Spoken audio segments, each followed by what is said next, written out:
Hi there, good morning everybody. Thank you so much for joining us today. My name is Saskia, I work as a Relationship Director for the Maritime and Coast Guard Agency. So a huge welcome to everybody that's joining us online, and also obviously to see everybody here today is wonderful, so thank you so much for joining us today. Let me just do a bit of housekeeping first. Thank you. I need to start by saying a huge thank you to everybody that's been involved with organising today. We've been working with Live Group, who've helped us to organise and also run the AV, and they've been fantastic. Also to all my fantastic colleagues at the MCA, who've done a wonderful job and really pulled together and tried to do our very best to produce like a really helpful, useful day for you today. So in terms of housekeeping as well, there are no fire tests today. If there's a fire in your house online, sorry, there's nothing we can do about that. You'll have to sort yourself out. But for those of you in the building, if we hear the fire alarms, we need to leave. So you just walk downstairs, come out of the main entrance, and if you stand by the golden statue that you might have seen when you walked in this morning. There is a smokers area if people still smoke these days, and that's outside again, around the corner. Lunch will be served in this building on the floor the way you came in this morning, and if everybody could put their phones on silent, that would be fantastic, so it doesn't interrupt our speakers and our online colleagues. And also the toilets are a bit of an adventure to find, so they're kind of underneath this room in the right hand corner as you go downstairs, so they're on the ground floor, so you can hopefully find those at your leisure. So that's the housekeeping done. So in terms of being here today, this is really quite a significant moment for UK Maritime and for our journey to start the decarbonisation process. So we are really keen at the MCA to support you and encourage you to start taking the steps. And obviously we have the EEXI regulations coming into force in January. So we're hoping this is a timely event to help you make some good decisions about your business and what happens next. We know that these regulations have been sort of in the making for around 12 years, so we're really keen that people start to take action, and we're here to help as best we can provide information and spaces for people to come together and understand more about what we can do together to start decarbonising.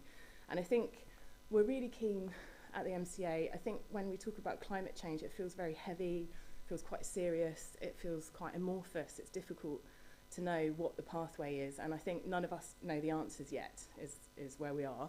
And it feels like we're going to be on a journey together, so it feels like there's some immediate things that we can do, then there's going to be some short-term set of solutions, some interim, and then some longer-term solutions. And it is even more complex because then there's added complexity because we also have different vessel types, which are again going to have different solutions. So we're going to do our best to help sort of steer us on this journey and try and find solutions together. But the major thing for today is that we do know that there are definitely some technologies available right now that you can access to start decarbonising and start reducing your emissions. So that's really the purpose of today. We also really want to celebrate people. So at the MCA, we've been working with hundreds of companies and organisations who are keen to decarbonise their fleet. We're working with innovators, we're working with the commercial sector and investors and the financial sector as well, all of whom are starting to move. So it feels like a really exciting time actually in maritime, and there are innovations out there, there are companies that can help you on your journey to decarbonise. So today is really about bringing all of that together. So yeah, we hope to inspire and support you today as the MCA. So a bit more on the purpose. So the measures we'll be discussing have the potential to help meet the new EEXI regulations and have an estimated target saving of between 3 and 20%. They represent a return on investment time of less than 5 years. So there's no denying there's probably some upfront costs, but from the studies that have happened, it shows that there is a good return on investment with these technologies. The kind of solutions we're presenting today present a triple win. So you get to meet the regulatory targets that are set, and get prepared for the future because there's more of that on its way, and we'll have to see what happens at the IMO in the next few weeks. But they should also help reduce your costs because obviously the less emissions, the logical conclusion is the less fuel you're using, so hopefully it will start to reduce costs as well. as well as reducing emissions, which I think we can all agree is probably a very good idea at the moment. So we're also here to listen as the MCA and learn and from your feedback and insights. We have an MCA table that you're very welcome to come and join us at in the session this afternoon for those of you in the room. Yeah, so the other thing I just wanted to mention was the idea of a sustainable UK maritime economy. So congratulations to all of you online and in the room. It means that you are strategic thinkers, you're looking ahead, you're trying to get prepared and ready, which is brilliant. And we're keen at the MCA to support you in that journey, but also to help position the UK maritime economy in the strongest possible way that it can. So we're going to be working as hard as we can to make that happen and do what we can as the regulator and as the maritime agency. There's no denying, I don't want to pretend that we're in fantastic economic circumstances for this to all be happening. And it's important to acknowledge that, because I know that it is difficult at the moment, both in terms of the challenges around climate change, but also our economic situation at the moment. However, maritime is a long-term business, so I think it's definitely worth sort of tuning into that. And also, there are definitely opportunities for the UK and for UK maritime. So many companies are already moving on their decarbonisation journey. As I mentioned, we have talked to 750 organisations so far that we know are doing things. And we've got a fantastic example of that being the White Link ferry. So those of you who have got a white sticker on your badge will be joining us hopefully on the ferry tour, which is fantastic. And we're really excited that White Link are going to show us their hybrid engine, and we can see how the boat works, and we'll have a tour of the engine room, which is fantastic. We also know that investors, insurers and financiers are keen to ensure that their products and portfolios are becoming more green. So we are getting signs that they are also starting to move at the moment. So we think we're on the edge of things starting to open up a bit, so definitely worth thinking about it in that way. Have I gone too far? There we go. So the purpose of today is that we've brought lots of different companies together and leading experts in the field of energy efficiency measures. And we just want to kind of open that up to you and share that information. So for those of you joining us in person, we've got a fantastic afternoon where you can literally move around to different tables, and we've got a series of experts here with different technologies, and you can find out more about that. For our online participants, obviously, it's a bit of a shame that you can't be with us and do that in person, but there will be a folder, there is a folder where all of the information from our colleagues will be put online at the end of the day, so you can go into that folder and have a look for yourself about the different technologies and find all the contact details as well. So yeah, and the idea really is that we support action. I think, like I said, with decarbonisation, it's been kind of talked about a lot quite generally, and there's lots of conferences that talk quite generally about decarbonisation, but it's difficult to get a handle on what to do next. So the idea of this is to have a suite of options to help you take the next steps. And just to plug as well, we are doing a survey, so we are really keen to understand and celebrate the fantastic work that you are doing. So we're doing a baseline survey today. So if you can complete that, we'll be following up with you in 3 to 6 months. This is for our online and in-person colleagues. We'll be following up to see what's changed, and we're looking for case studies and things to celebrate and highlight. So, definitely take part in that. That would be a huge help.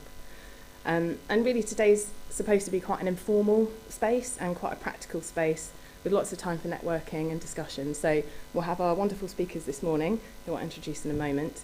And then we will have the roundtable sessions, and then for those of us joining the ferry, I'll tell you a bit more about that later. Okay, so the last slide is just about, I just wanted to touch on what the MCA are doing, because I've sort of pushed it out to you quite a lot there. But we are working really, really hard to try and play our part as the regulator as well. So just in terms of decarbonisation at the MCA, we have our survey and inspection team.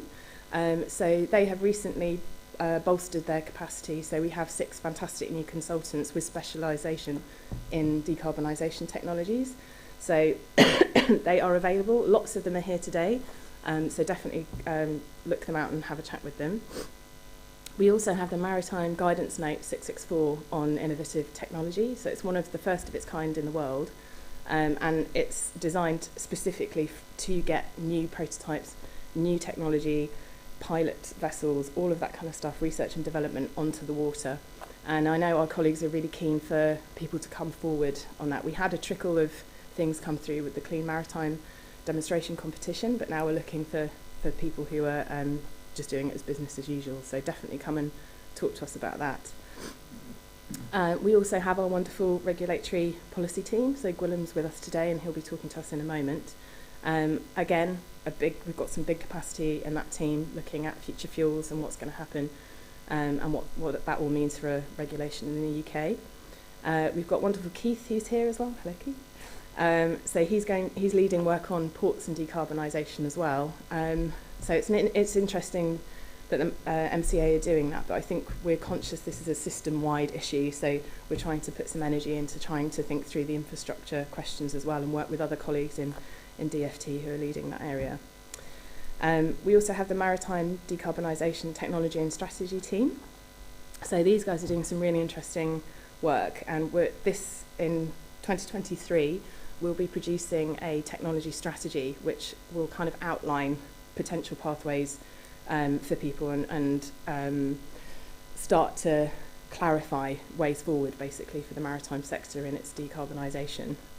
We're working really hard on that at the moment, and my colleague Ben is here as well, and he's leading on the technology matrix. So that's a collection of evidence looking at different evidence sources for which technologies might be suitable for different vessel types. So next year, my team, the stakeholder team, will be running a series of events looking at different vessel types and what the pathways might mean, what might look like for different parts of the industry. So definitely stay in touch and we'll be clear about what's happening there.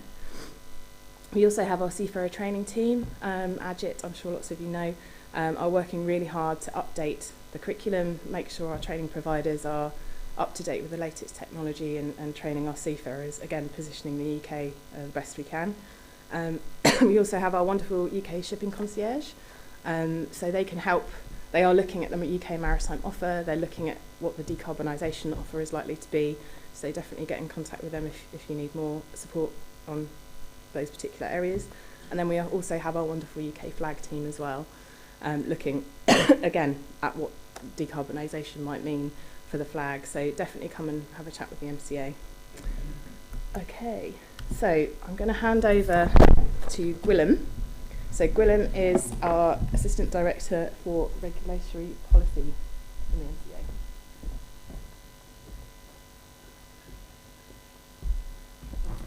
MCA. So thank you for that, and good morning to everybody. So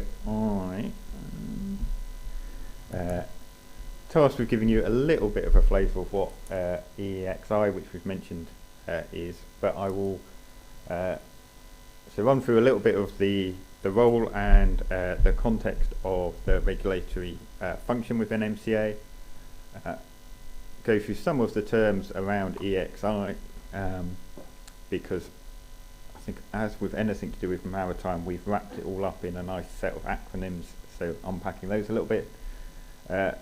Some of the points around the key dates and actions associated with that, and then some thoughts about where things are going next in that context.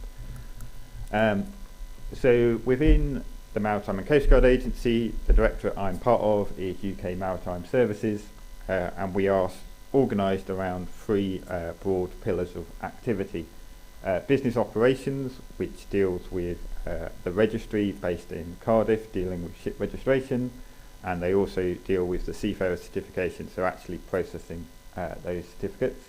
Technical operations, which is our survey and inspection network, so the marine offices around the coast, the surveyors who come on board, and also the headquarters function there, who particularly in this context are often the ones grappling with where people are looking at innovation and looking outside of the box of regulation, how we get them through approvals and give them certificates and enable their activity.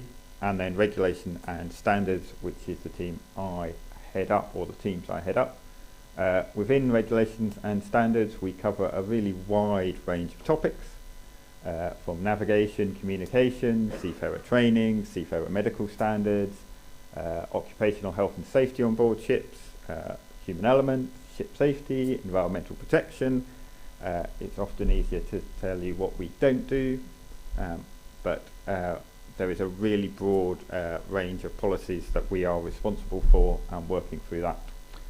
In the context of decarbonisation, within that we have a small team dealing with future propulsion and fuel safety, who are engaged in the development of the regulations both within IMO and then also reflecting on those in a national and domestic context. But actually what we are increasingly seeing is questions around decarbonisation are not limited purely to consideration of propulsion and fuel, and actually are touching across the whole suite of our regulatory function, because actually it's often such a step change in the operations of the vessels that we've touched on. It requires changes to seafarer training. It even raises questions about your navigational practice and other issues around that.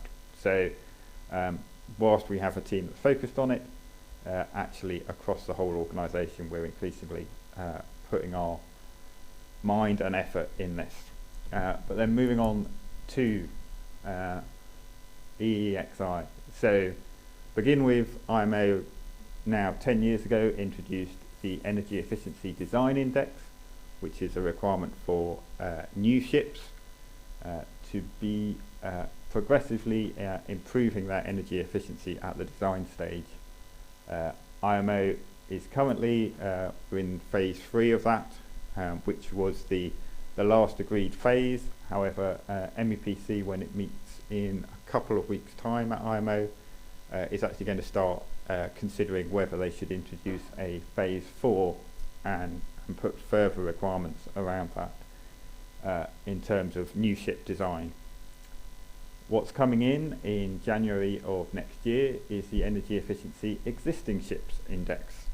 So it's taking broadly the same requirements as the new ship requirements under EEDI and looking at that being applied to existing ships. And again, it's around a technical measure of what, and it's a one-off lifetime assessment of the efficiency of the vessel, and there is for different ship types requirement for different levels of improvement to be introduced, and there's an assessment of whether individual ships have met that requirement or not. Associated with that is the Ship Energy Efficiency Management Plan. This was something that was linked to EEDI but is also now part of the EEXI requirements and has been expanded in some of its scope as part of that change.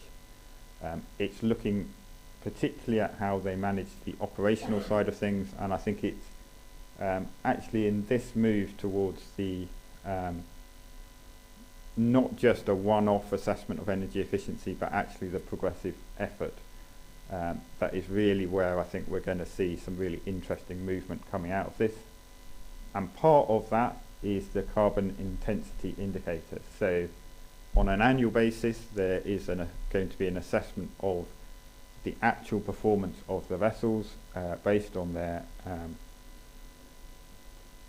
data around their voyages and their cargo loadings, and actually coming with a rating for each ship on an annual basis.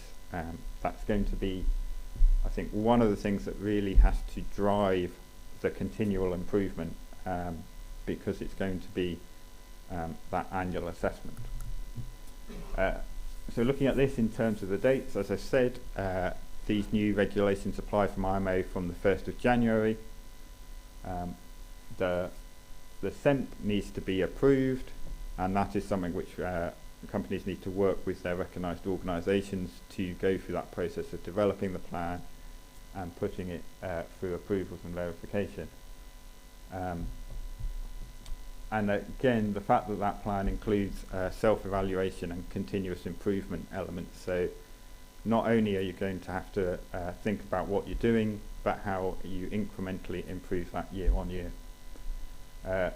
The carbon intensity index will be calculated on a calendar year basis, so each year that will be made an assessment after the end of the calendar year, and there is a rating from A to E, which, for those of you familiar with buying fridge freezers, etc., it's the same basic process.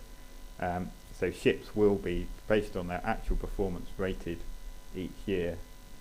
If a vessel is rated category E, which is the lowest performance, or is in category D for 3 consecutive years, there will be a requirement for a corrective action plan to be developed to move its efficiency up.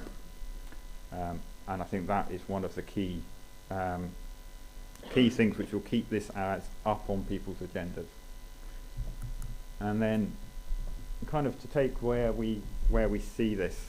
So there is a temptation with any mandatory requirements to just scrape in and do the minimum and perhaps treat it as a bit of a box ticking exercise.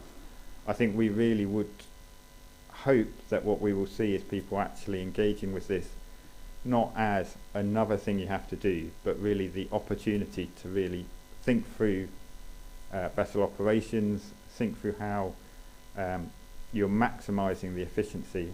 And actually I think what we'll hear from a lot of the speakers through the rest of the day is there's some really good opportunities for doing that. As we said, it's iterative, and I think this point of going, it's not a one-off assessment, it is something which will be a living process, and that actually people should be thinking, constantly reviewing their operations and the way they're managing their assets. There is, I think, inherently an assumption that over the life cycle of a vessel, its efficiency is likely to decline as assets get older, as engines get older. Performance may drop off, but actually what are the steps you can be taking to keep the vessel as efficient as possible? And finally, there is also the kind of backstop of IMO is committed to a review of the standards in 2026, and we're almost certainly going to see the expectations around efficiency increased in the same way that IMO is talking about adding in a phase 4 for EEDI. We're only going to see these expectations increase over time as part of that commitment to decarbonising the sector. And I think hopefully, because you've come and you've joined this event, you're those who want to be at the front of that conversation and not the back end of it. And I think more and more what we within the MCA want to be in a position where we're working with colleagues in industry to actually help you get ahead of those expectations rather than just kind of dragging you across the line. That's all from me. It was a bit of a whistle-stop tour, but there are other colleagues in the room who I'm sure will be able to unpack some more of the detail if that's what people want to do later. Okay. Thank you so much for the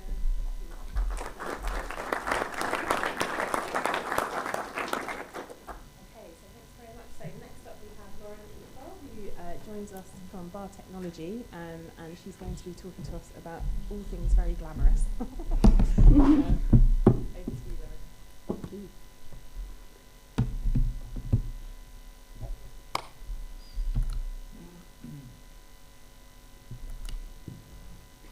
So I'm Lauren Eatwell, I'm Head of Engineering at Bar Technologies, and I'm going to talk to you a bit about how we're using engineering innovation across the maritime industry to help the road towards decarbonisation. So the company was founded on the basis of the America's Cup team, based here in Portsmouth. The British America's Cup team, Ben Ainslie Racing, developed lots of innovative technologies, development, simulations, and all these tools that were used to create flying race boats. So minimum drag, optimum performance, maximum thrust. It's these technologies and the techniques behind them that our founder, Martin Whitmarsh, decided to spin off a technologies company that could apply the same techniques and innovation into the wider maritime industry, with a focus on energy efficiency, therefore fuel savings, decarbonisation.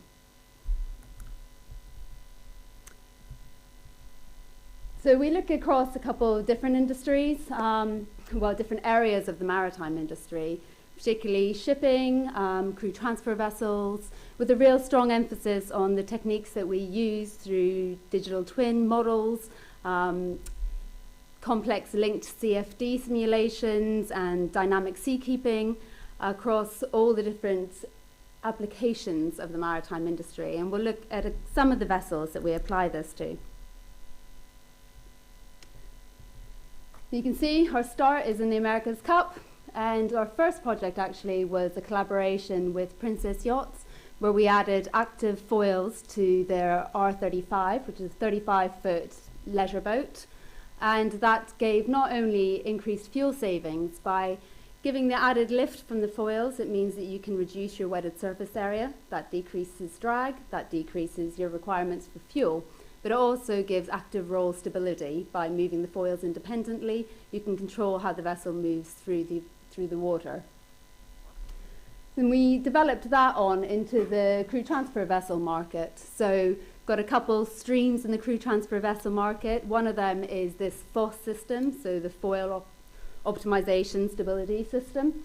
So that's adding foils to vessels, and they can be retrofitted to traditional crew transfer vessels and catamarans, or applied to new builds. And they have the same impact as they did for the R35, which is allowing the wetted surface area to be reduced, giving added lift to the stern of the vessel in particular, and giving better increased seakeeping. And from that, we took the development a stage further, looped in our hull optimization techniques, our neural networking, our parametric modeling, to kind of widen the box of what we think a crew transfer vessel could look like. What would be the most efficient design for the market? And that's what led us to our PROA design, which I'll talk a bit more in following slides on.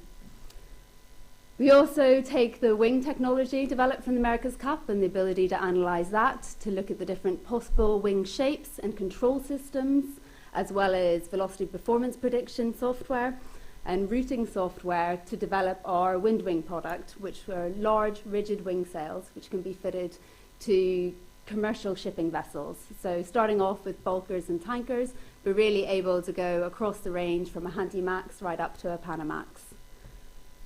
And then there's some fun leisure boat projects as well. So in the bottom here, we've got our collaboration with Spirit Yachts. So a classical day boat on the surface, but actually a fully flying foiling machine. So the ultimate in efficiency. You can see here a bit more about our crew transfer vessel. So this is the Bartech 30. It's a very unique design in the sector.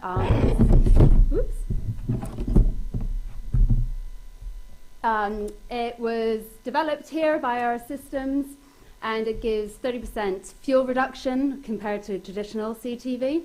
And it also gives 70% reduction in accelerations, which is really important in that market because one of the drivers is that they have to work 365 days a year, going out in all conditions to deliver the crews to the wind turbine farms. So being able to go out in higher sea states and reduce the accelerations, which gives better crew comfort, means more operability. But in terms of green credentials, it's really about the fuel savings.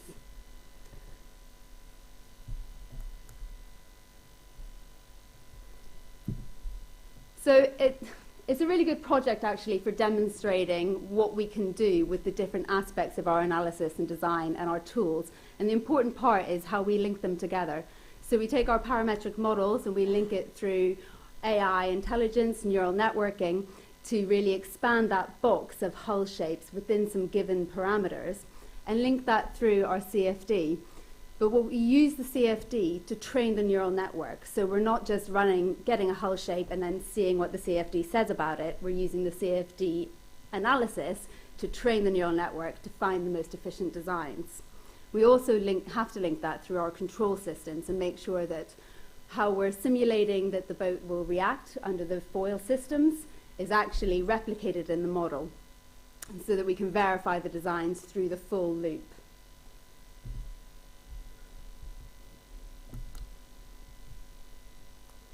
And then there's the ultimate inefficiency.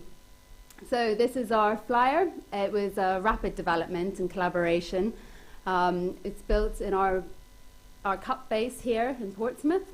Well, the hull was supplied by Spirit Yachts, and then we fitted it out here. It's a fully electric vessel. It contains 22 batteries. It has a motor taken from Formula E, and part of what we've had to develop in the process of bringing this to the market is really a marinization of the electric motor train.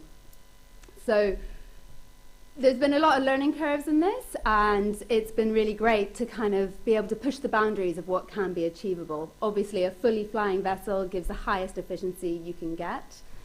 This one's capable, well, it can travel 100 nautical miles at 25 knots, which is a pretty good range for a vessel of this type. The speed is limited to 30 knots at the minute, so we don't really want anyone pushing it faster than that, but it's got the capability to go much faster in reality.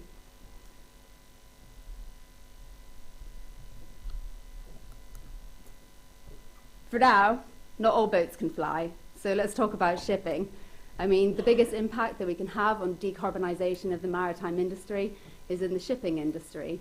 I find this stat quite surprising, but if shipping was a country and you compare it against the carbon dioxide emissions of the countries across the world, it would be the 6th biggest emitter of carbon dioxide. So it kind of brings it into perspective of the scale of the challenge that we're dealing with, but also the scale of the possibility that we're dealing with. So to make a big impact in the shipping sector is making a big impact worldwide. I don't need to go into EEXI, EEDI, and CII. Thankfully, our colleague has covered that for me in detail. But the main thing to take from this is the demands on the industry are getting more and more onerous over the years coming, and we need to do more and more to try and get there. So there's a variety of technologies available there, and we've got to look across the full range. And luckily, a lot of them work together and complement each other. For sure, future fuels is one of the big moonshots for the future. They're all in development. There's real promise coming from that side of the industry. But regardless of what fuel you use to power your ships, the less fuel you use, the better it's going to be. And that's what's led us to develop our wings that can be fitted to retrofits, new builds across the shipping industry. So we have 37.5 metre sails, rigid wing sails. They are upright, they fold in configuration, they rotate to align to the wind. There's an active control system that looks at the apparent wind direction, apparent wind speed to get the maximum thrust out of it for all given conditions. We have lots of challenges actually trying to fit these to vessels, not least in the size and the scale. And the more thrust that you want to produce and the stronger it has to be, the heavier it's going to be and the harder it is to build. That's some of our challenges. But also in the wider industry, working hard with class, with D&V in this case, to get the wings approved, working with flag states to overcome some of the other challenges in the industry, such as port operations, visibility, sight lines, radar interference. But now with the impetus on decarbonisation across the industry, we're getting a lot of support and a lot of collaboration actually to bring these products to market. I think everyone understands the need to have more green technologies out there and working, and so there's a real drive and an emphasis to work together for it. So for each of these wings, you can save 1.5 tons of fuel per day, per wing, on any given vessel. Our routing software really looks at optimizing the route that the wing takes, so it's getting the best performance from the wind, and that's an average fuel saving as well. So that's not me cherry picking the best fuel saving on the best route on the best vessel. That is across a fleet of vessels, across a fleet of routes. I'm going to show a short video that will give you an overview of the wings in operation. I'll talk through it a bit afterwards.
there's a few, well, lots of aspects I could talk all day about covered in that video.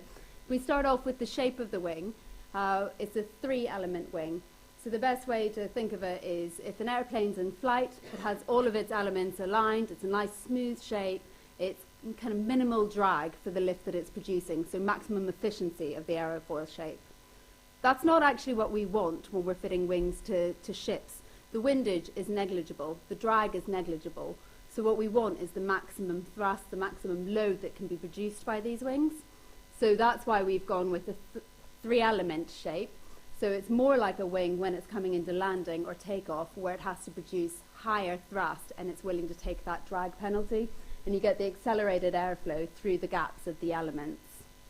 That's really what's kind of unique and patented about our design, and what we found from our simulations, because we also fell into the trap to start off with, that you want the most efficient wing design. But the most efficient wing design for us is the most powerful wing design that we can get. So these are 37.5 meters. They can be fitted, you could have 1 on the forecastle of a Handymax vessel, you could have 4 on a Newcastle Max, or 6 on a Panamax. They have to be, for bulk carriers, fitted between the hatch covers so that we're not restricting port operations. You saw in the video that they have the ability to fold to give better visibility when entering port. And they're clear of the shear of the vessel for tugging operations. Then once alongside, they can rotate so that the wings are giving better clearance to the hatches and the hatch openings for loading and unloading operations. And then they get raised up again as they go back out to sea. And we've got a couple in build already. Well, we've got 10. Our first 10 are well under manufacture, actually. And our first vessel will be launching in Q1 next year. So manufacture is well underway. There are 2 wings being fitted to Pyxis Ocean, which is a Kamsarmax vessel. And then the next vessel is quick behind, the Burger Bulk Olympus, which is a Newcastle Max with a 4-wing fit out coming up. So look forward to showing all of you our wings on the water in the very near future. And then, what else for us? Well, we're going to continue to push the boundaries of efficiency in the maritime industry. We've got our wings going out on the water this coming year.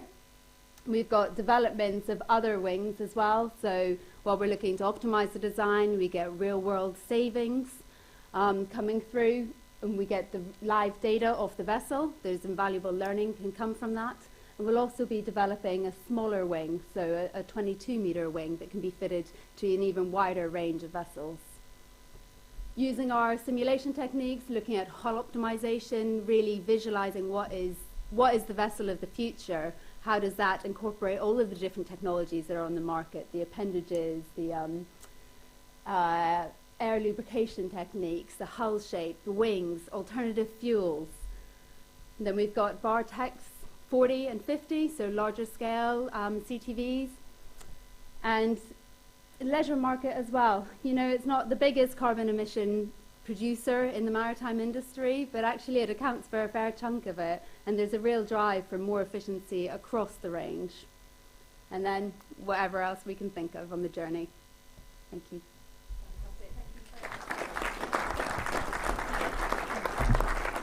Isn't that great? So as you can see, the brave new future is already here, which is brilliant. So thank you so much, Lauren. And Lauren's colleagues are going to be on table 9 this afternoon for those of you that are with us if you want to talk more.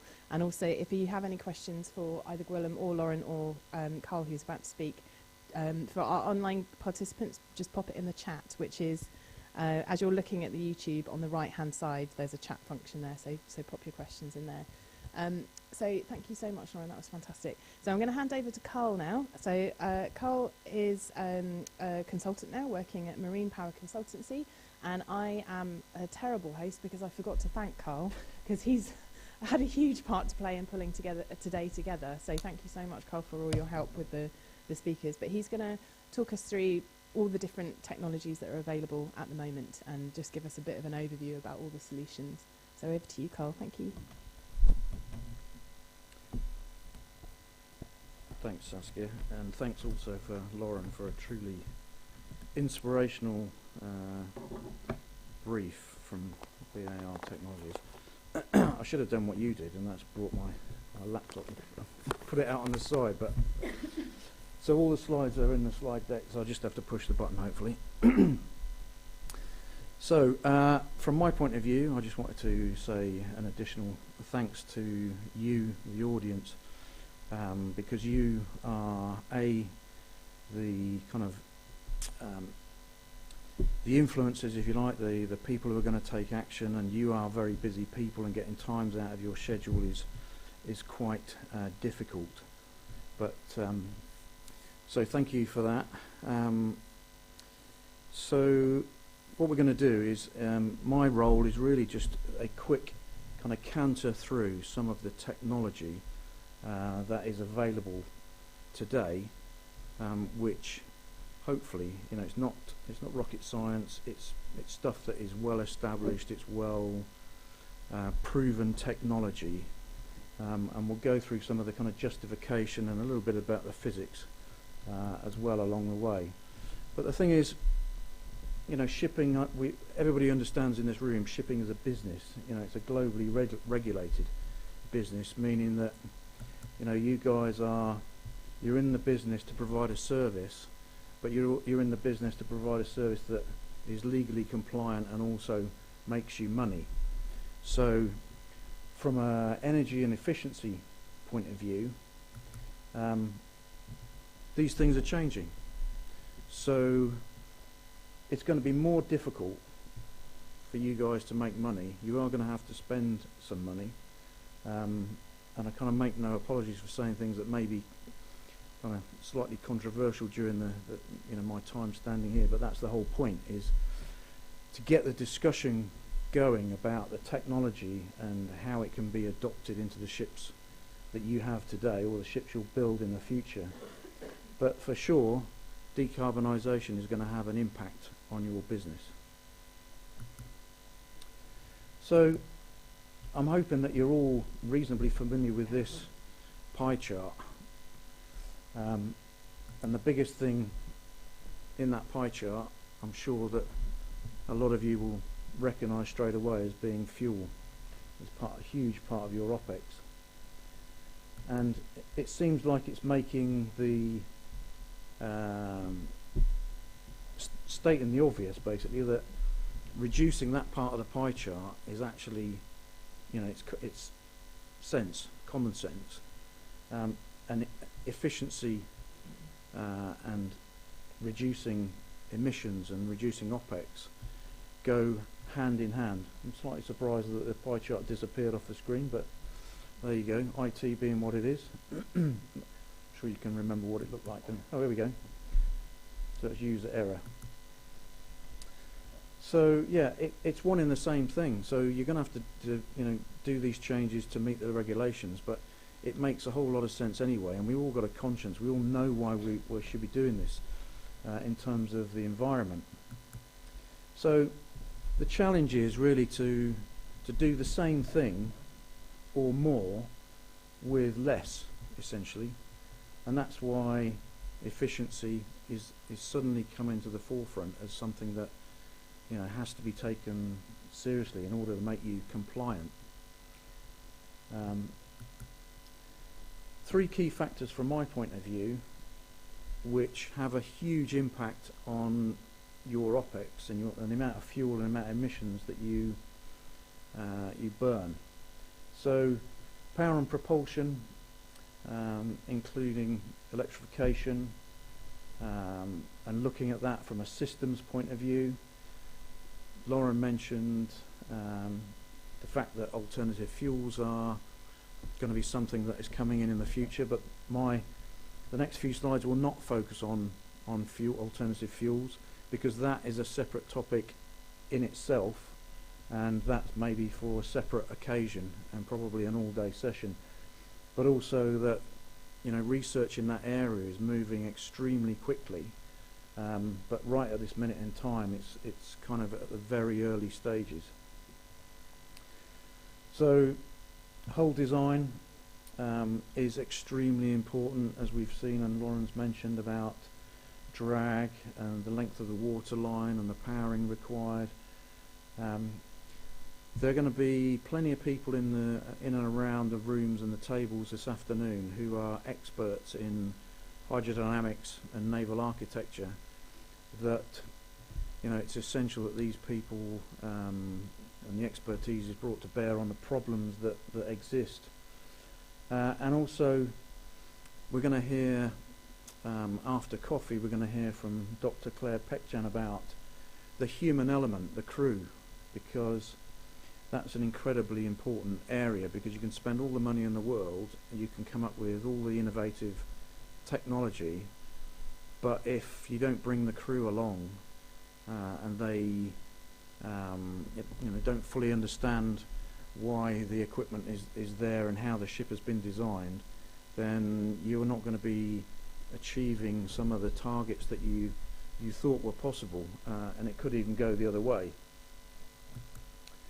So what I'm about to just briefly go through really covers both new build and existing fleet, so from a retrofitting point of view.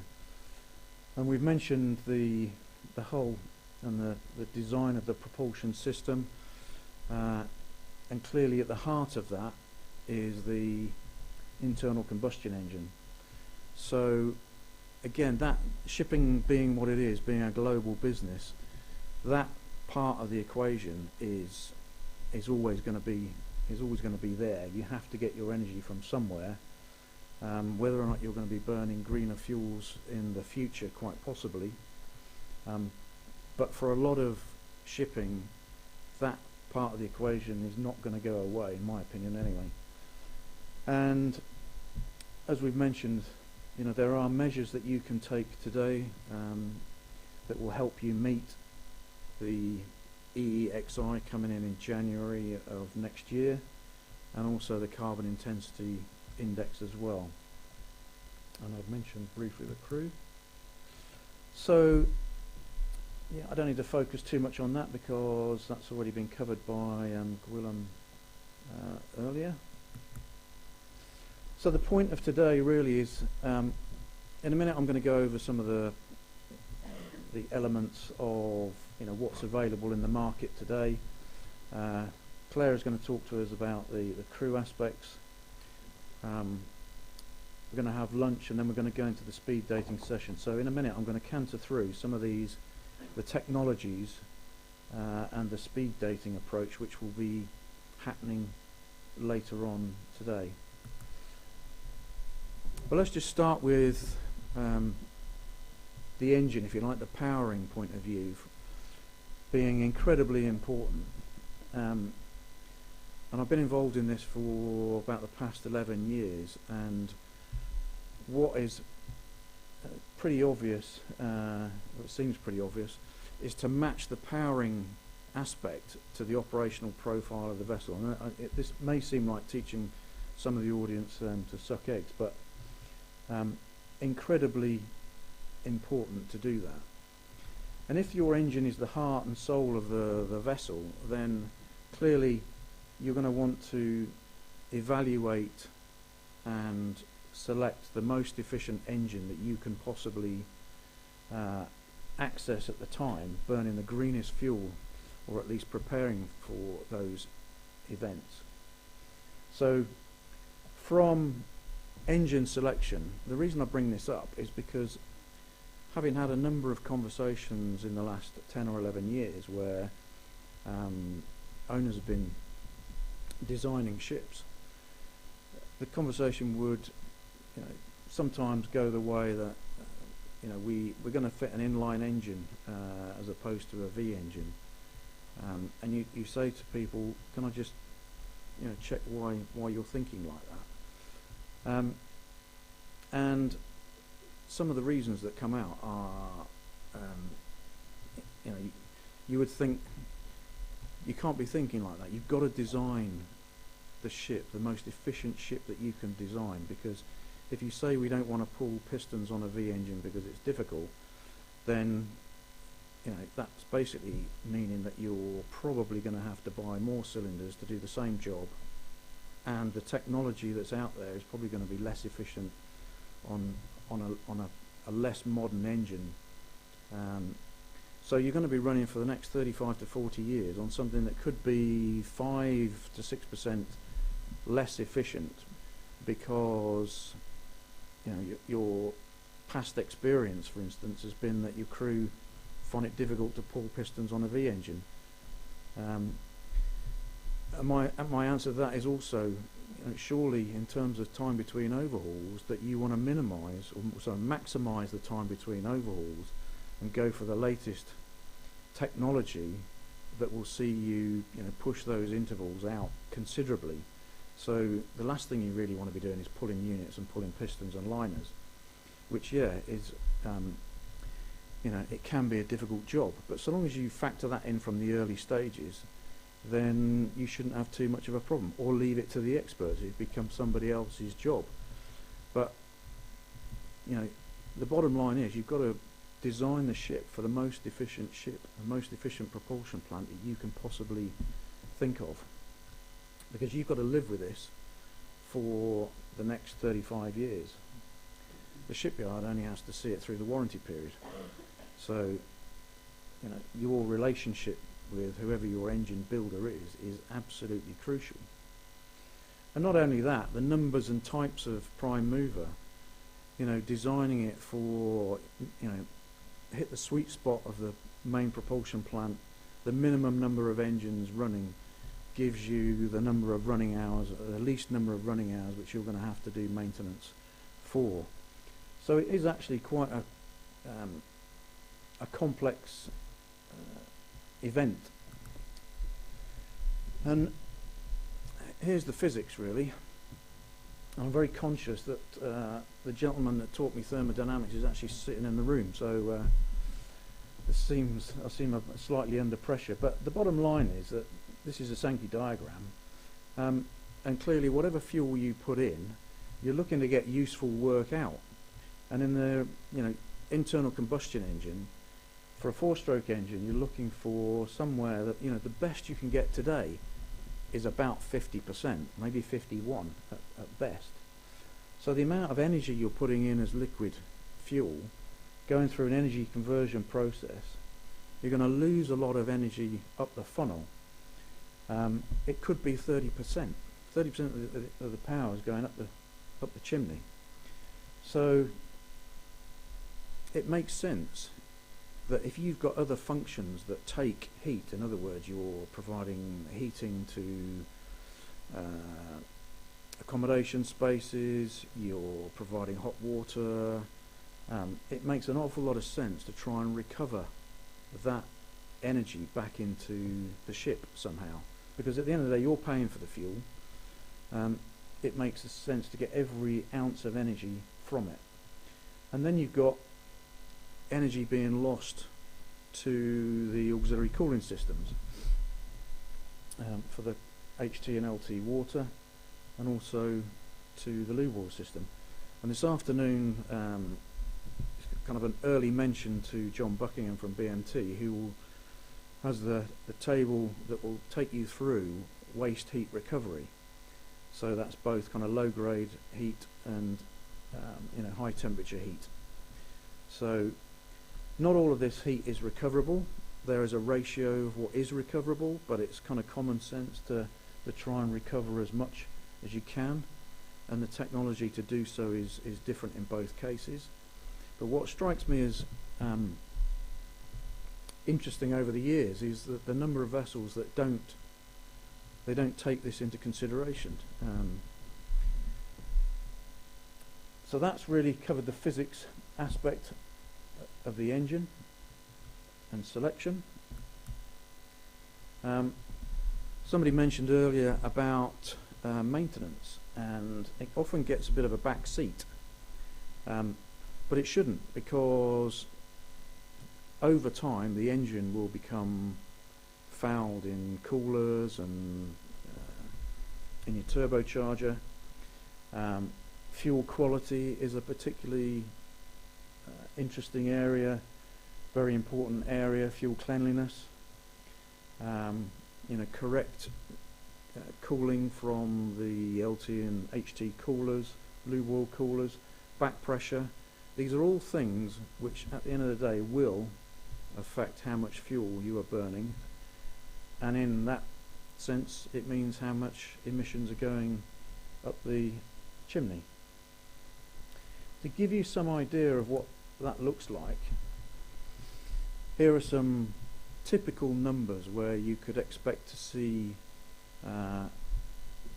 increases in fuel consumption purely by lack of maintenance and the engine starting to foul up. It doesn't look a lot when you start talking about 1 and 2 grams per kilowatt hour of fuel, but if you start adding all of those things together, it very rapidly becomes significant.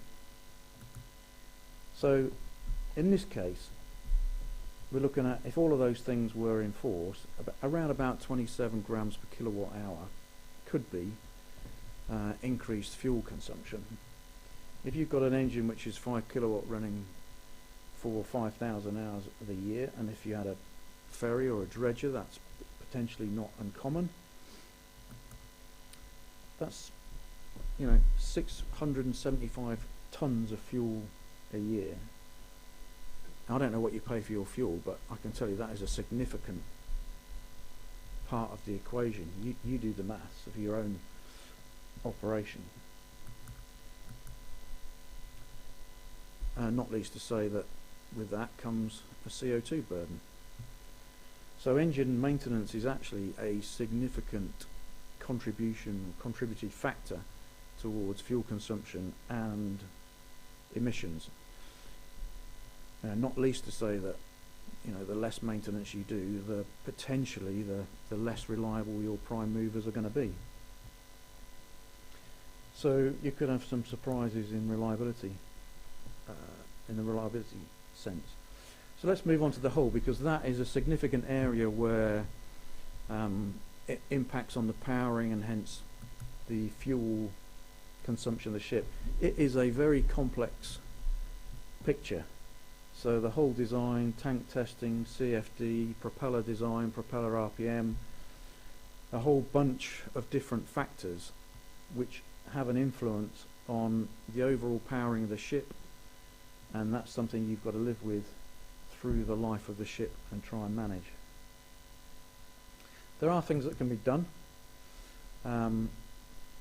Not everything that we'll mention in a minute is relevant to all types of ships. So some of it can be cumulative, some of it is mutually exclusive, so you can't possibly have some technologies with others. And that's why it's really important to engage with naval architects and marine engineers to evaluate what technology is relevant to your ship and what the impact on the ship may be. So again, there'll be plenty of people around the room this afternoon, experts in that field, naval architects, marine engineers and consultants, who absolutely can help you do this in the future. So a quick canter through what will be talked about and who you will meet this afternoon, and the technology that is available today. So this afternoon you'll meet Gavin Forward and David Wing from Holder, and they will be talking about hybridization and alternative sources of energy. I've already mentioned John Buckingham, who will be at BMT do far more than just consultancy on waste heat recovery, but you'll hear from John about waste heat recovery. You'll meet a gentleman called Bruno Burkhardt, who has come all the way from Holland to talk about the hull vane technology, which is essentially a wing which is positioned at the back of the ship, back of the vessel. It's a hydrodynamic wing, will reduce drag, will have an impact on the stern wave, and will also cause some forward thrust. again, it's not rocket science. This is really simple mechanics, really. You'll meet Rob Syme from Chartwell Marine, who is going to talk about high-speed vessels.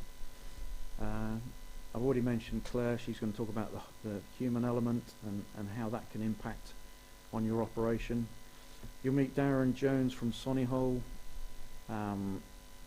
The whole roughness and the whole cleanliness is incredibly important in terms of efficiency, in terms of the amount of power you need to put through the water to drive the ship at the design speed that it's supposed to be at.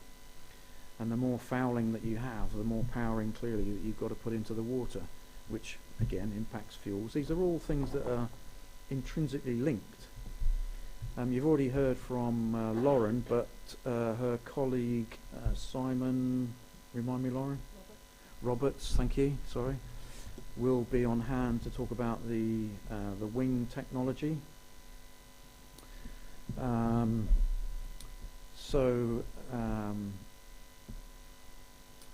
Stephen Phillips from Seaspeed, which is also part of Holder, will be talking about hull optimization and data gathering and how that can drive decisions. You'll meet John Wheeler from Silverstream, who will be talking about hull air lubrication. Again, it's reducing ultimately the drag on the ship by introducing bubbles along the length of the hull. You'll meet Pierre Van Merlo from Wärtsilä, who's a propulsion technology expert, and he'll be talking about propulsion devices such as propeller boss fins, efficiency rudders, gate rudder. These are all things that are, again, a lot of it's proven. I won't say that the gate rudder is highly proven, but it certainly has a huge potential for the future. Some of the discussions you might have with shipyards, if you're out there trying to, buying ships, is that shipyards often have stock designs, and they are very reluctant to move away from those stock designs because it costs them money. Ultimately, you'll end up paying that money, but quite often the shipyard will, pretty much pull away from any kind of changes to the whole design that they've already built 100 times, because production build makes them money. And every time you introduce something, let's say, I heard from one ship owner that the shipyard was not prepared to change the diameter of the propeller slightly from the existing design because they had no desire to do so. And the owner had identified that a larger propeller would actually be beneficial to their operation. The shipyard just declined flat. So again, it's bringing those people along, and I think we're actually in a very interesting time in British shipbuilding, because now we've got the shipbuilding strategy. You'll have probably heard the announcement to build 3 solid support ships in the UK by Harland and Wolff, with a large international partner as well, which has got to be good for the UK shipbuilding industry. So these are all things that you've got to challenge the shipyard on, and somehow it won't hurt them. You've got to live with this for the 35 years. So if you accept what they're offering you, then that's a long-term pain potentially. Lastly on the list is Milad Armin, who is here from Liverpool John Moores, and from, I think it's Enki Maritime Consultancy. Extremely interesting gentleman with a lot of experience of kind of retrofitting a number of different solutions, or at least modelling those, because as I said, you can bring together any number of technologies and they will be complementary. So when you start talking about, well, I'm only going to get maybe 3 to 5% from the efficiency rudder, why would I bother? couple that with some additional technology, and you could very quickly be at 20%. Yeah, it's going to cost some capex, but again, you can work with naval architects and consultants as to what impact that has, the return on the investment that's going to generate for you. So all of those companies will be in the room this afternoon, and one of the reasons why we've made it a speed dating session is actually because going through a similar session to this sequentially would ultimately mean that you all got to sit through everything, and not everything is relevant to everybody. So talk to those folks, find out where their technology really is important and works, and then spend time with those organisations this afternoon. And if you're able also to network thereafter as well. We've talked about Claire, she'll be on after the coffee. I'm glad you still look like this, Keith.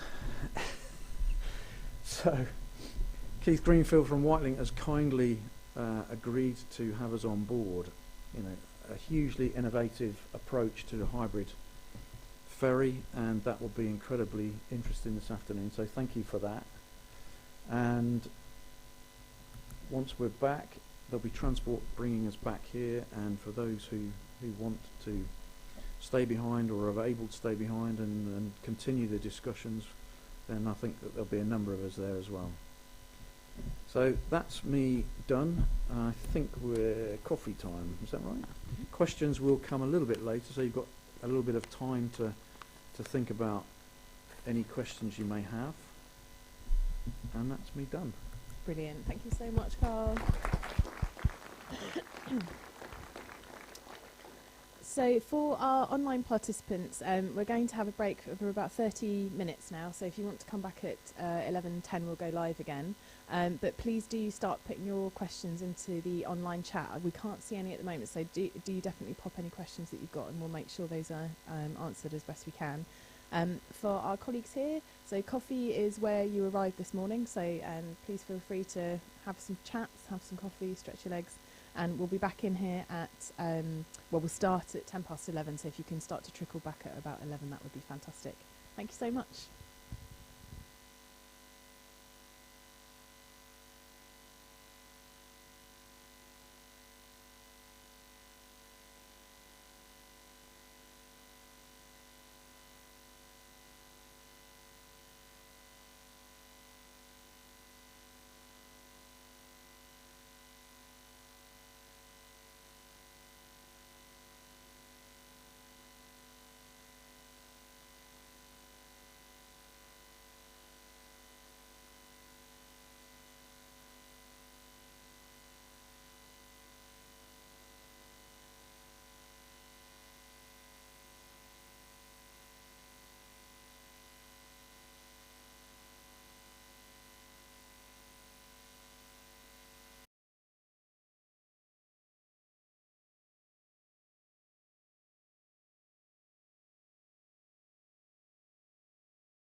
by that video. It is the best thing. Can you play it again? Play it again. It goes a couple of minutes though.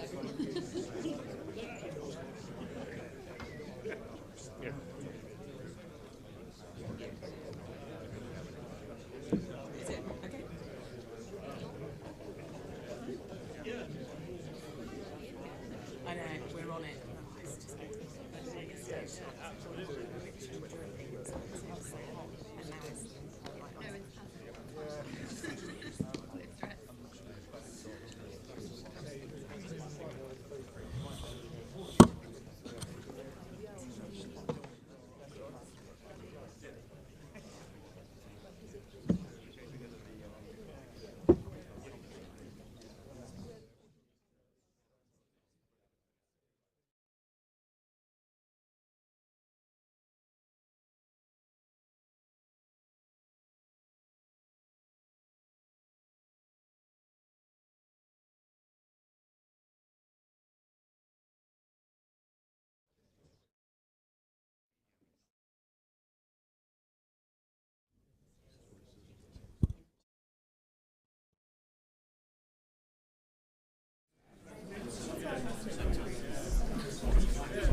Okay, welcome back everybody. Thank you so much for being on time, that's fantastic. I am really sorry to those of us in the room, it is absolutely freezing. We're on it. It's been a bit of a running issue with the venue, I'm afraid. So apparently the temperature is going to go up. So we are going to get a bit warmer, it just might take a little while. So thank you for your patience. And those online, welcome back. So what we're going to do now is hear from our wonderful colleague, Dr. Pekchan, about the human element, and then we're going to have a Q&A session. So please do send your questions in online and have a think in the audience about questions that you might want to ask. But for now, I'll hand over to Claire. Thank you very much. Good morning, everyone, and very privileged to be here to speak to you all. But I'm going to represent the human rather than the technology today. And I'm going to sort of think about how the humans and the technology work together and how we can actually achieve these goals that we're setting ourselves when it comes to reducing emissions and making the world a better place for us all. I don't really need to tell you the context. Why do we need to change behaviour? Why do the humans need to think about what they're doing in the maritime industry? But I'll just sort of make the point just to bring it home, really. So we know that the world is simultaneously burning and people are drowning. You know, we can't deny the impact of our activities on the climate, and shipping has a role to play, and that's why we're here today, is to see what we can do to use technologies to reduce our impact on the planet. Oh, sorry. Something's not showing up. Oh well, I shall just talk through the slides. So the IMO has set the challenge, set the bar for us all when it comes to what we need to do. And this is taken from their report. And we cannot maintain the status quo. We need to take action. Even taking some actions, we look at the graph, we might reduce the increases, but where we want to get to is to net zero. And so that's going to require some significant changes. But who needs to change their behaviour, and what do they need to do? Shipping's being pulled in many, many directions, and I'm more familiar with the tanker sector that carry the hydrocarbons that we're trying to get rid of. And we've got not only the environmental legislation, but in the tanker world, they've got the oil majors are putting setting the bar when it comes to thinking about human factors and safety. But we've also got other things coming on stream, and we're in the context, we've had a pandemic and we've got skills shortages. So how are we going to achieve all these things that we need to do? They're pulling us in different directions. We've only got so many resources. We've only got so much staff. Where do we prioritise? How do we bring all of these things to fruition? Shipping needs to be greener. That's a given. But it also needs to be kinder. It also needs to be safer. And it also needs to be healthier. You know, we saw the impact of the pandemic on seafarers' well-being and welfare. So is technology the answer? We've heard some really fabulous presentations about what technology can do for us. And certainly, you know, it's very tempting to think that technology could be the answer to our climate challenges. And we know that we can reduce, well, perhaps the key to reducing our emissions is to reduce the consumption and reduce the speed of which we travel by ship. And we know that there are technologies around now that we can use, electrical technologies, propulsion technologies, and we've heard a whole panoply of technologies that can be used that are available now. But, and there is a but, and this is where the human comes in. We know that humans, you know, we've been tool users since the dawn of time. We use technology to help us, to serve us. But when it comes to what I call automation technologies, things that are doing the thinking for us. There's a lady in America that's done a lot of work, certainly around autonomous cars, and what we know is that there isn't independence. People don't just pick up technology. It doesn't have no impact on their performance. We need to think about the people and the technology together. We know that the more reliable and the more robust technology is, the less likely the person is going to be able to interact with it in an effective way, to realise its promises, to realise its benefits, to end up with an efficient system. People need to develop an understanding of how the technology works. What is it doing? How many of you have sat at your computer and thought, what is it doing now? You know, we have an we develop what are called mental models, a picture of what the technology can do, will do, and how it operates. And if that isn't compatible with how it's been designed to operate, we can see that, you know, that's going to lead to problems. People won't necessarily do what they need to at the right time. There are things that seafarers can do, and I'm using that term very broadly, and this has been taken from Lloyd's List, and it was a piece on, you know, what seafarers can do themselves to reduce emissions. But I think that needs to be thought about, what seafarers do on the ships, but also what the management ashore is doing in terms of how to use what we have now to make improvements. So changing course to use favourable currents and avoid storms, an obvious one perhaps. And certainly we've heard about the technologies that are there already that can help people. We need to look at managing speed and configurations of engines. You know, many of our industry, many segments of our industry are time critical. You know, they're very driven by ETAs.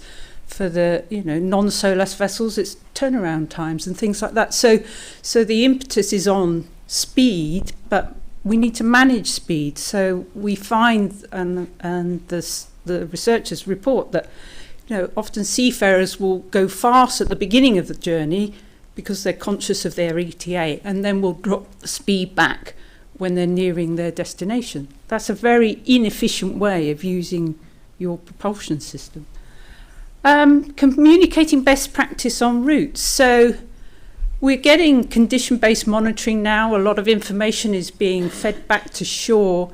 We need to use that information dynamically to help those on board use the propulsion, the technology efficiently and effectively.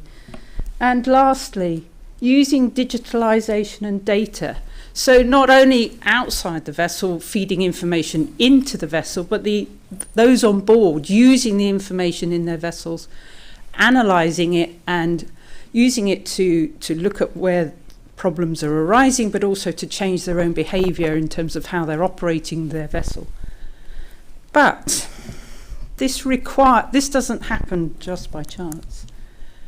It requires, so the first one requires flexibility from the crew and her master, the ship's master. Now, what do I mean by that? Well, I'm sure some of you in the audience will have heard redline-itis, you know, how people are fixated on keeping on their track. And it may be that their management are monitoring the vessel's progress and will be saying, why are you off track? So it needs some flexibility. Managing the speed and the engine configurations.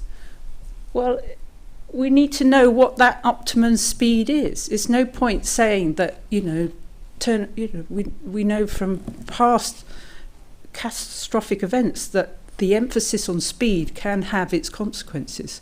So we need to know what is the optimum speed. The seafarers need to know what is the optimum speed. And we need to know how long does the journey realistically take in order to maximise our efficiencies. So if you're going to be monitoring how the vessel is operating, how the engines are performing, then you need to have a shore-based team. Where's that team going to come from? People are currently organised in particular ways. You might have a technical department, you might have an operations department. How is going to be monitoring what's going on? And the last one is probably the most important one, but perhaps the hardest one to achieve, is that the crew need to be motivated to do this, but they also need to be equipped to be able to analyse information. And currently, how and where is that in their curriculum, in their competency curricula? Are they being taught how to do this?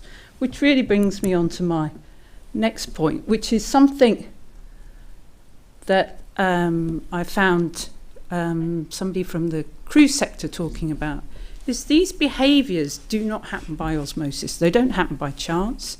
They need to be trained.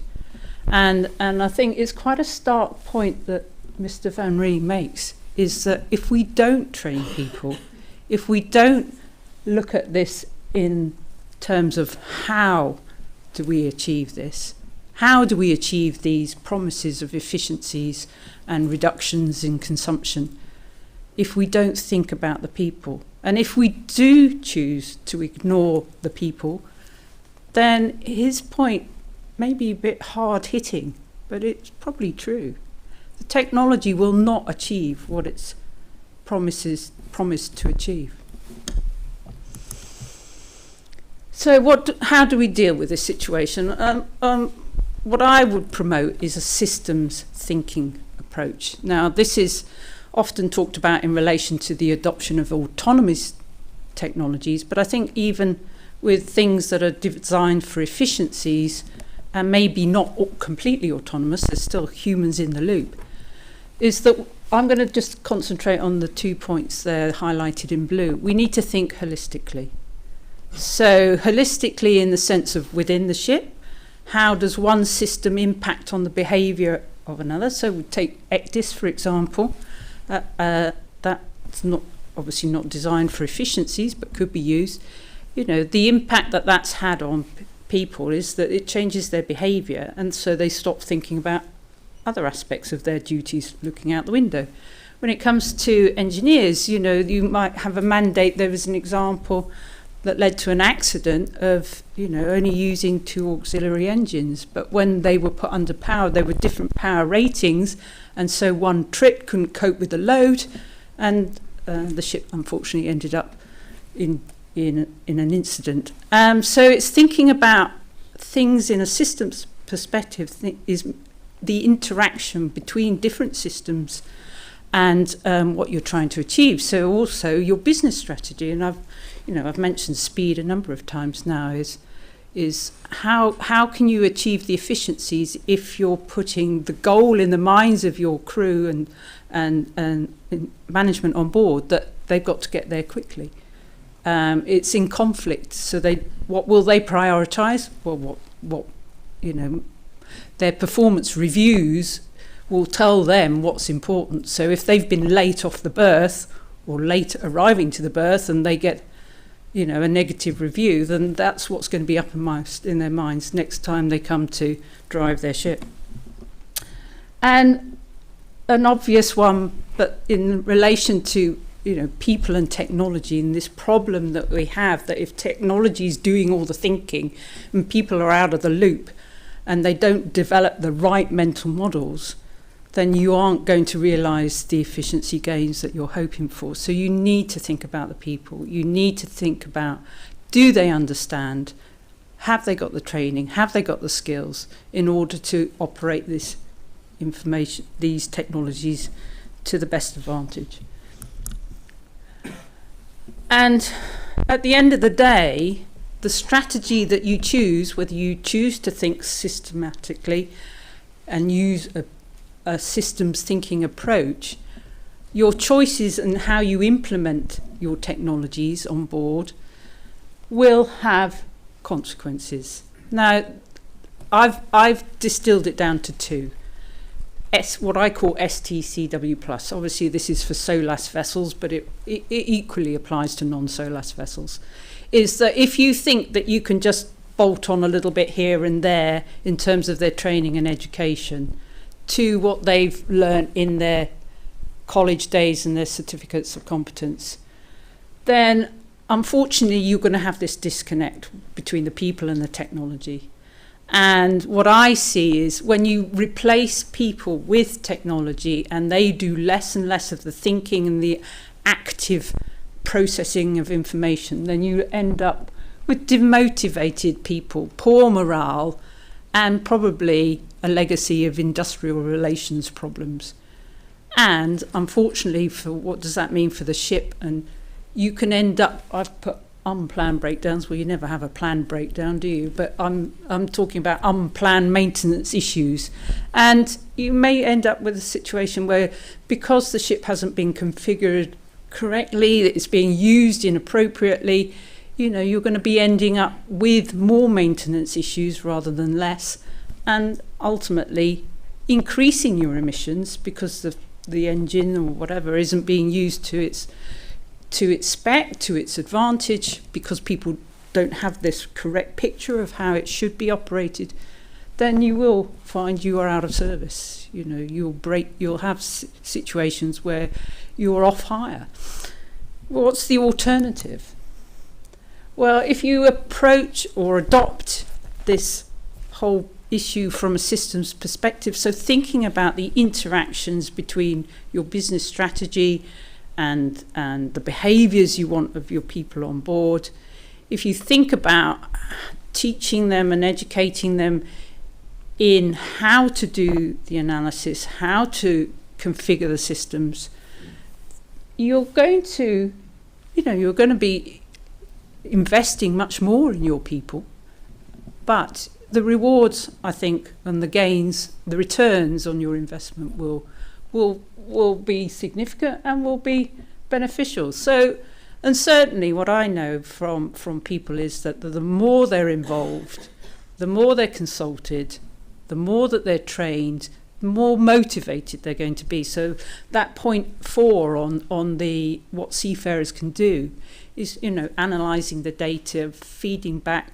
correcting errors themselves, dealing with problems themselves. That requires training, it requires education, but it has the return that people are much more motivated and willing to engage, and they take ownership of the operation, their vessel.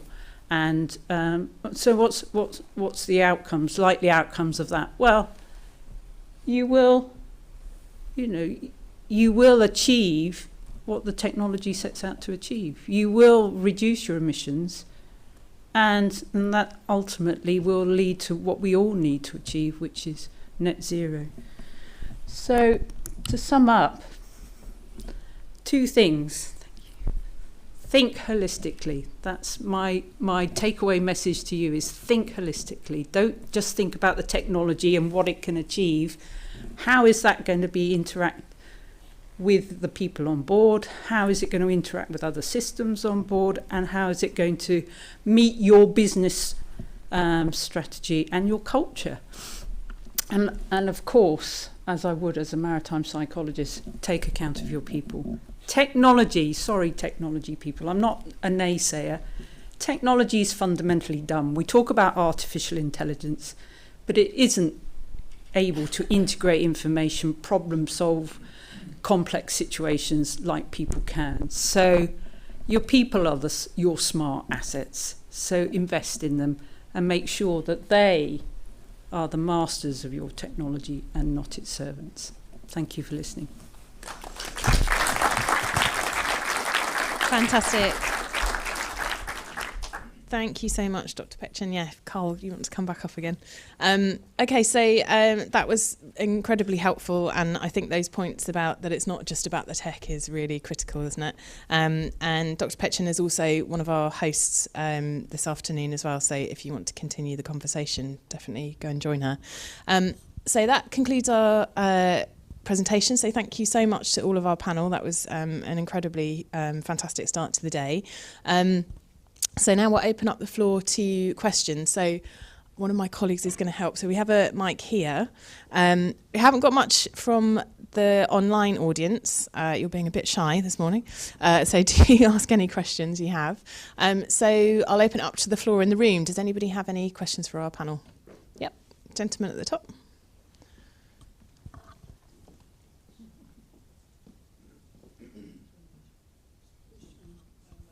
Ahmed, is the question regarding the bar technology. What is the weight of this 35 meter sails? Well, I'm not going to tell you the weight of it. The challenge that we have to deal with is if we want something strong enough to produce enough power that it's going to do something good, then of course it comes at a weight penalty. And we've really also looked at the challenge of balancing the cost and the payback period. So it's the construction is a combination of steel and composite components, and what I can tell you is the balance works in terms of loss of deadweight cargo versus payback period. All of it's been accounted for, but it's something we're continually looking to optimise and minimise the impact on the loss of deadweight, loss of cargo that the vessels can carry when fitted with these wings. Thank you. Okay, next question. Yep, gentleman over here. Sorry, Rob, I'm making you run. And if you could say your name and organisation before you ask the question, that'd be great. Yeah, John Buckingham, BMT. To Gwilym Stone, I've got a question for you. By the way, you're quite dark down there. I'm better lit up than you are, which seems a bit odd. We've really tried. Anyway, the interesting presentation of covering, as you said, it'd be easy to say what you didn't do, but then you didn't say that, which is a bit of a shame. But of course, Norway has got strict emissions targets for its fjords and such like, and it's independent and can do that. Being the fact that we are now in pretty much a similar situation, do you foresee us, the UK, imposing emissions regulations for air pollution and in say estuaries like the Thames estuary, and then and whilst doing that, limiting the CO2 emissions as well? It's a very good question. One which, so I guess one of the things we don't do, some of that element around that is the policy that the Department for Transport leads on, some of those things around those proposals around how we incentivise, and also the carrot and the stick around how we get there. We're more focused on the technology and enabling the technology. the department has run a number of consultations and is continuing to consult around options for moving the sector forward, and that is certainly one of the things that is being considered. So I can't say it will happen or it won't happen, but certainly how we set those criteria and what mix of kind of hard restrictions of saying you will meet this standard, and how the mix of that compared with incentives and other mechanisms such as the exploration of how domestic maritime fits within emissions trading schemes. There's a whole, I think, basket of proposals which are being worked through around how we make that change happen. Okay, I mean, just one thing. I mean, in London, obviously, they're expanding, I think, the clean air zone, and it may happen in other cities in the UK. And of course, you know, if Tilbury and others become within that zone, it may be that the land-based regulations get extended to vessels in that envelope, if you like, because clearly a vessel is emitting, 1,000 lorries worth of emissions when it's accelerating and such like a manoeuvring. So I can see that there may be an area where the London Port Authority, Thames Authority, and others, have a say in this as well, I guess, where I don't know where the MCA stops and the PALA start and all the rest of it, but that kind of thing may force it rather than just international shipping rules, I guess. But thank you. Yeah, absolutely. Thanks. On that point, we have seen protests around the world on this issue, haven't we? That maritime emissions are skewing sort of domestic on land targets, and people are protesting about that in different parts of the world. So yeah, it's a very pertinent point. Any other questions? There was a hand over here a minute ago. I'm sure there was. Okay. Oh, there we go. Good morning, Ivana Melillo, MSC Cruise. Thank you for the useful information that we shared today. My thinking about the best mix between digitalization, innovation, and human factor. Actually, the cruise, but also the maritime shipping sector is running to the artificial intelligence. No, we have to mix everything in terms of data management with the forecast to understand how to manage our vessel in terms of innovation. No, starting from the sail or starting from the hull and the foil. No, for the future. I'm asking you, what is your opinion or your comment, about how we can manage as a company, as a shipping company, everything all together in the best way? No challenge then. Yeah. Well, what I would advocate is, obviously I'm a people person. That's what I'm interested in. Ships don't move without the people on board them. They don't get contracts without the people in the office. So my advice would be to focus on your performance management system in your organisation.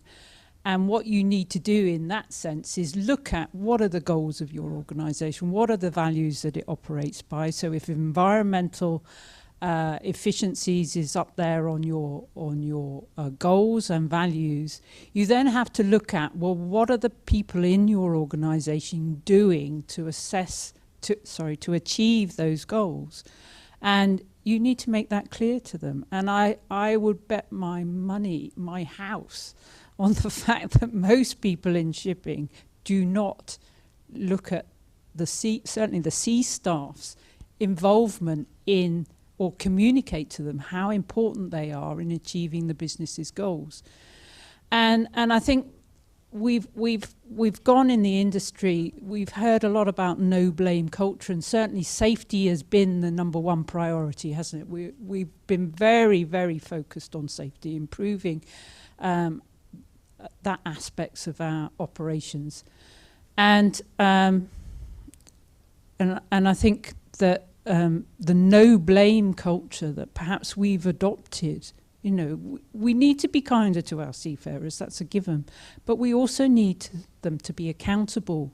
You know, they're not put on our ships just for them to earn money. They're there to provide a service.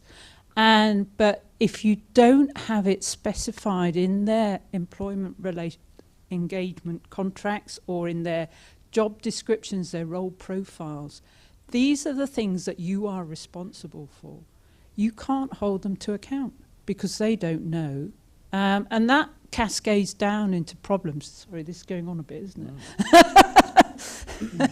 This cascades down into problems, not only of motivation, but when you come to do performance reviews and who needs help and who needs to be developed and who is going to be my next master, my next chief engineer, who's going to be my next technical superintendent. If you haven't got all of this mapped out, then anything new coming on stream, like working with these new technologies, you're not going to have the mechanisms for introducing that into your workforce and bringing their skills up to the standard that you need. So to bring that all to a conclusion is look at your performance management system of your staff, not only ashore, but on ship. Fantastic, thank you. Any other questions? Yep, some hands behind you, Rob. Hi, Jonathan Strachan from Holder. I've got a question about the CII and what happens when vessels get a graded E, because this is all very collaborative and helping the industry, and I'm wondering whether the same approach from the MCA will apply when you have to regulate and tell people they're not performing sufficiently well. So, I mean, the level at which probably the primary kind of engagement there would be between the ship operator and the class society around working out what would be the appropriate actions. I mean, and the hope is that MCA as regulator doesn't have to get too heavily involved in that, because it will be something where, having got that assessment, the operator and class will figure out what's gone wrong, partly, of going, why has it ended up in that E category, and some of that then comes back to, I think, probably conversations about, touching on what Claire was talking about, of going, well, how have the operation of that vessel gone so far off target in terms of its efficiency? And so a lot of that, I think, hopefully, isn't becoming a regulatory conversation, because actually, if you've got an asset that's performing that badly, you as the operator should be the most interested person in fixing that problem. If it's down to us wielding our sticks and from a regulatory point of view, that doesn't make business sense. So. Okay. Yep, we have one more question over here. Oh, yeah, I'm going to stay. Go there. We'll come to you next. Good morning. Darren Jones from Solihull. For every pound the UK government invests or subsidises electric vehicles, if that pound went on my system, the world would benefit by 2,000 times more carbon abatement. Is there any appetite in the British government or any of its organisations to actually look at how we can assist British flag holders to subsidise technologies, just as we do with the car industry? Are you looking at me again? I think the short answer to that is yes. The department has worked on, obviously under its banner of UK Shore, the UK office, shipping office for reducing emissions. Have I got that right? Obviously, that's compared with some of the subsidies for other sectors, we recognise it's still a smaller investment, but in terms of the 200 million going in there, that is the biggest government in kind of input in terms of financial support to the sector that's ever happened. Through the Clean Maritime demonstration competitions, we're now on to the bidding for round 3 of that. There is there's further programmes for that coming on, and certainly I think one of the things the department is going to be doing in the next few months is the analysis of those competitions to really capture the benefit that's come from that, and particularly the economic benefit that has come from that input, to make the case for the fact that there should be further investment and more investment. So it definitely is on the agenda. Now we have to live in the real world of where the government's finances are. But that argument of going, yeah, actually there is both the key environmental benefit of putting this money in, but there's also an economic benefit for the UK. It's a case that is being made. And the lady over here in the...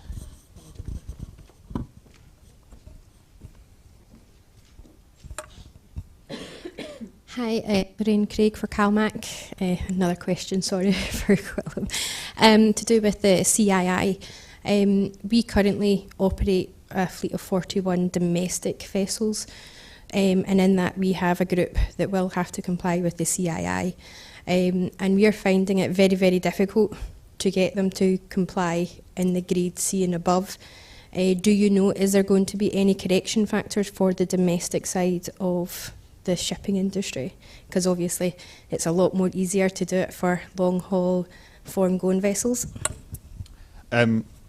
So certainly I know the colleagues who are looking at that, the specific regulations within the department have definitely heard the concerns from the domestic sector about the application, and as they're in the process of finalising the UK regulations, they're looking at how to respond to those concerns. So there's definitely policy thinking going on about how we apply the requirement to the domestic fleet in a way that actually gets a positive impact, because I think there is, certainly have heard that there's some concerns about the way obviously the whole framework was developed within IMO in the context of international shipping, and there are some key differences to the way some of those, I think it's difficulties, some of the calculations when applied to some of the domestic, particularly the short routes, kind of don't come up with the inverted commas right answer in terms of actually driving you towards a more efficient and a reduced environmental impact. So yeah, that concern has definitely been heard by the department, and they're just working through exactly what the right way to respond to that concern is. Great, thanks, Gwyneth. Right, we've just got a question online. So somebody's woken up, which is wonderful. So we have Dr. Cambulat, who's asking, I would like to know how we see the position of the UK as a leading technology-orientated country for technology investments in the shipping industry. Lauren, do you want to try that one? Well, I think it's incredibly impressive that we're still at the forefront of technology and innovation in the UK. There are so many technologies even in this room, and pushing the forefront of what we can do across the maritime industry. It's all about collaboration. It's about working together. I think there could be more coming from the government to help us, to facilitate us. What we'd really like and what we'd really be interested in is being able to better manufacture our ideas and our technologies in this country, and working towards that. It's such a shame to be outsourcing any of our manufacture to other countries whenever we've got the technologies here. But what we need for the greener future is to be able to produce it at a price that works for the market as well. So I think that's the direction we should be pushing in.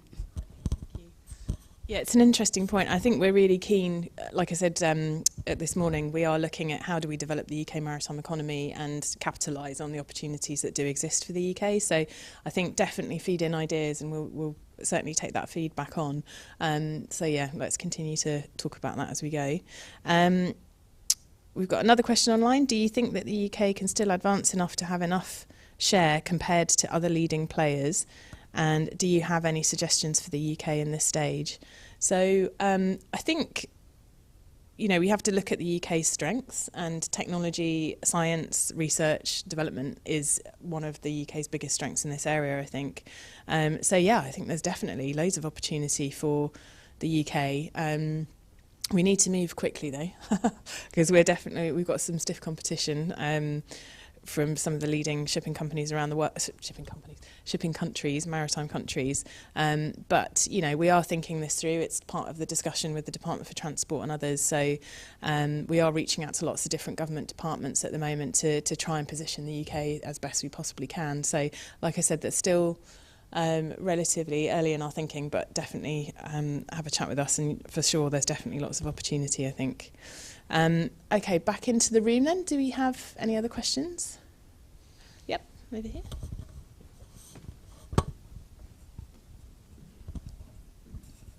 Thank you. So, Wenjuan Wang from Maritime Research Innovation UK. Just curiosity, because we are talking quite a lot topic about the DII. So, is there any number, figure, or statistic on the percentage of vessel will fall in category D or E if the vessel owners or the operators don't do anything? Off the top of my head, I'm not sure that has been looked at, unless somebody else in the room knows on that. But that analysis of how many would fall into those categories without an intervention, I'm not aware that figure has been looked at. But happy for somebody else to jump in and correct me on that one.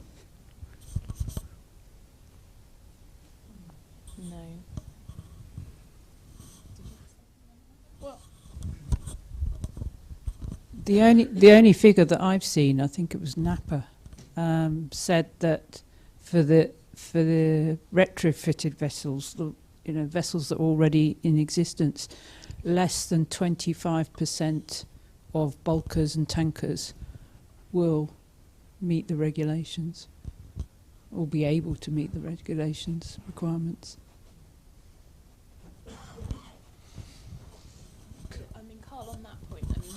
Your take on what you think people should do first? What do you think are the first set of things that people should start doing to address those kind of problems? Well, the obvious answer to that for me is to get an assessment. And everybody who's owning or operating a ship right now, we're nearly at the 1st of January, and everybody should really have a broad understanding of where they think they're going to be on the 1st of January, because they've got 12 months to iron that out. So again, there are people in this room who can help with that. Reach out to them, and if you're not already thinking about it, it's probably quite a pressing topic to consider. Can I make a comment about something the previous questions, unless you want to carry this on?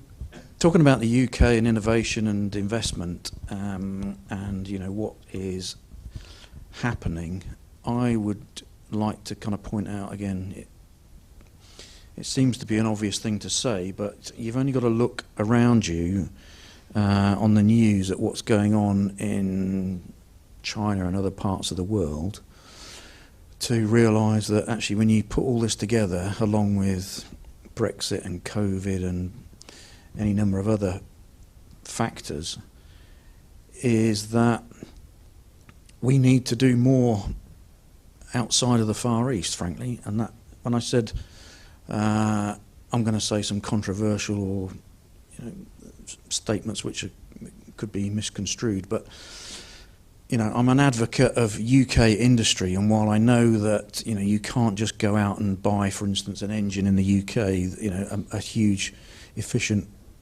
four-stroke prime mover, they're not made here, but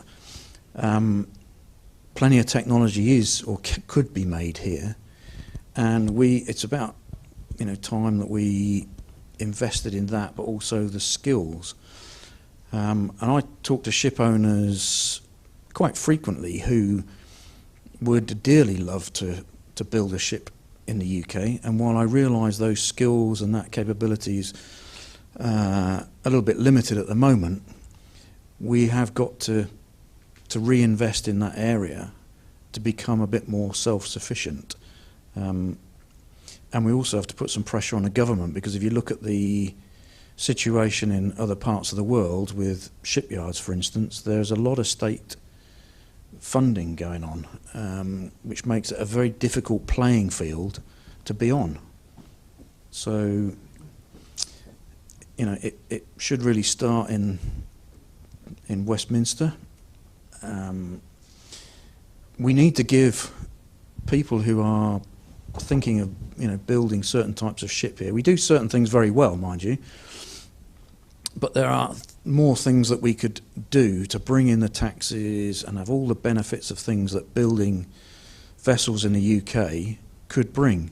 And I'm not saying, you know, we're not going to start building gas carriers or cruise liners here. That makes no sense. But there are plenty of other types of vessels which I know people are out there thinking that they would like to do it. But there are reasons why that, you know, they can't risk it at this moment in time because of how the industry is, and maybe things like export credit guarantee scheme and things like that have all got to come together to make this work. And the last point I'll make is, not so long ago I had a couple of hours of my afternoon, and I just thought, you know what, I'm going to see how many UK flagged vessels or UK owned or operated vessels are, you know, 25 years or more older, to kind of, in my head, just figure out what the, you know, what the size of the market could be if those people decided they needed to build ships and it was here. And very quickly, not including small high-speed craft, you know, under, you know, 29 metres, or fishing vessels, but other types of vessels, I very rapidly came to a number of about 150. And, you know, clearly we're not going to be able to just jump into that and make it happen. But in time, we need a roadmap to get to that point, to reintroduce and reinvigorate the shipbuilding industry here, to make at least some of that happen, which also, you know, plays into the, you know, the growth of the country. So, an observation from somebody who's been in the industry quite a long time, and speaking to ship owners who want to build ships, and they'd quite happily do it in, you know, Appledore or somewhere. But the mechanism needs to be there to attract them to do it here, rather than sending them abroad. And, you know, there is a premium for doing it here. Somebody's going to have to pay it. But if things don't change in the Far East and other places in the world, I think the you know, the shipbuilding nations, it could well change. It's not going to be a instantaneous change, but I think there are many reasons to build in the UK and Europe. Great, thank you, Carl. Okay, so that brings us to the end of the Q&A session, and pretty much to the end of our online session as well this morning. So just to say a huge thank you to our speakers. That was fantastically helpful. Thank you very much.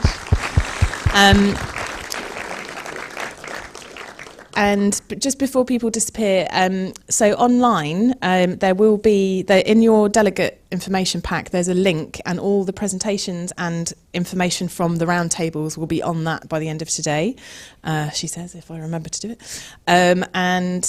So for those online who can't be here in person to meet people, there will be information in that delegate pack, so have a look at that link. And also we'll be sending out the survey later today as well, so we really do want to get a good baseline on this, so if people could fill that in, that would be fantastic. So to sum up then, really, I think basically this is it, isn't it? There is no other generation that's going to fix this problem. It's on our shoulders now. It's us. So, you know, I think the feedback in terms of what we've heard about positioning the UK and the government funding question we'll definitely take back and discuss further with DFT and other colleagues, and it'll be part of the work that we're doing on that. So we'll, you know, definitely hear that.